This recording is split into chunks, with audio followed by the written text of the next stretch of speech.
happened in Baltimore this morning. At about 1:30, container ship struck the Francis Scott Key Bridge, which I've been over many, many times commuting from the state of Delaware in our trainer by car.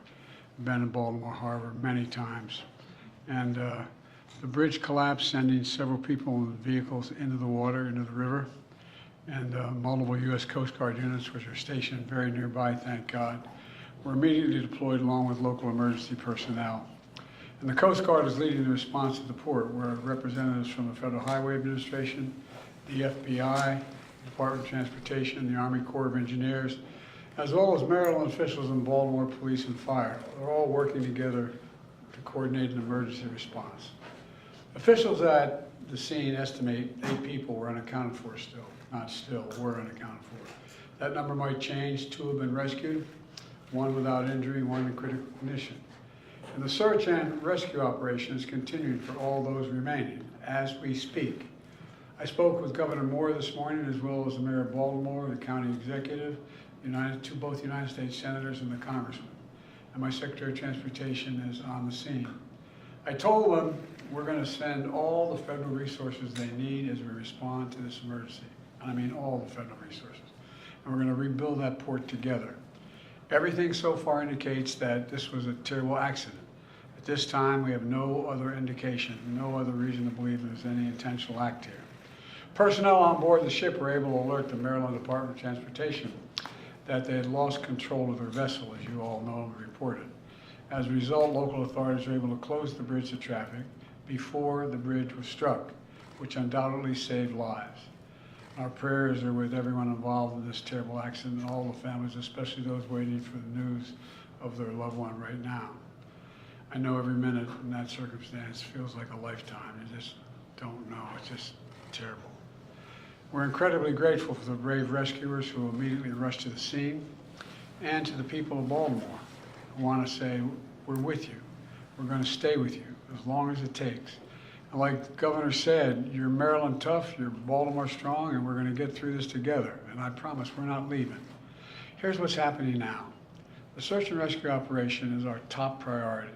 Ship traffic in the Port of Baltimore has been suspended until further notice, and we'll need to clear that channel before the ship traffic can resume.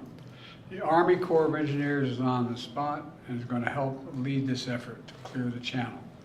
The Port of Baltimore is one of the nation's largest shipping hubs, and I've been there a number of times as a senator and as a vice president.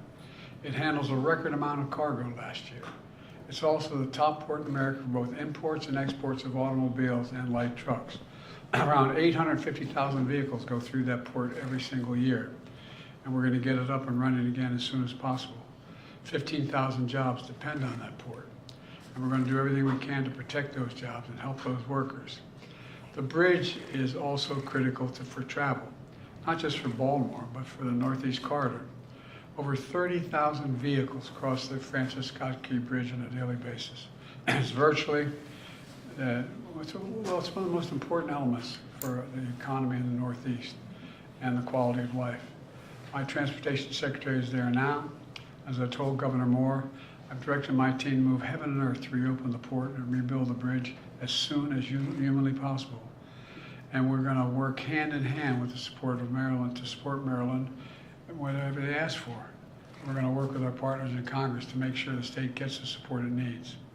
It's my intention that the federal government will pay for the entire cost of reconstructing that bridge, and I expect the Congress to support my effort. This is going to take some time. The people of Baltimore can count on us, though, to stick with them at every step of the way until the port is reopened and the bridge is rebuilt. You know, we're not leaving until this job gets done. Not leaving until then. So I just want to say God bless everybody who got everyone harmed this morning and their families. And may God bless the first responders, many of whom risked their lives. And the reason I'm not going to take a lot of questions, there's remaining issues that are open, and we've got to determine what's going to happen in terms of the rescue mission and the like. But Do you plan to go to Baltimore, sir? And if so, how quickly? I do, and as quickly as I can. You said the federal government's also going to pay for the repairs. I'm just curious, this was a ship that appears to be at fault. Is there any reason to believe that the company behind the ship should be held responsible? And then also, you That mentioned could be, but we're not going to wait till that happens. We're going to pay for it to get the bridge rebuilt and opened. What did you make of Mr. Israel's President. decision not to attend this meeting this week?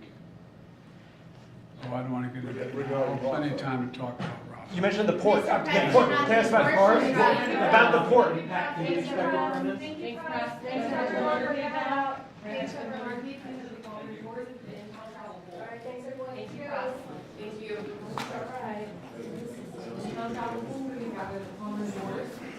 Right now, you guys.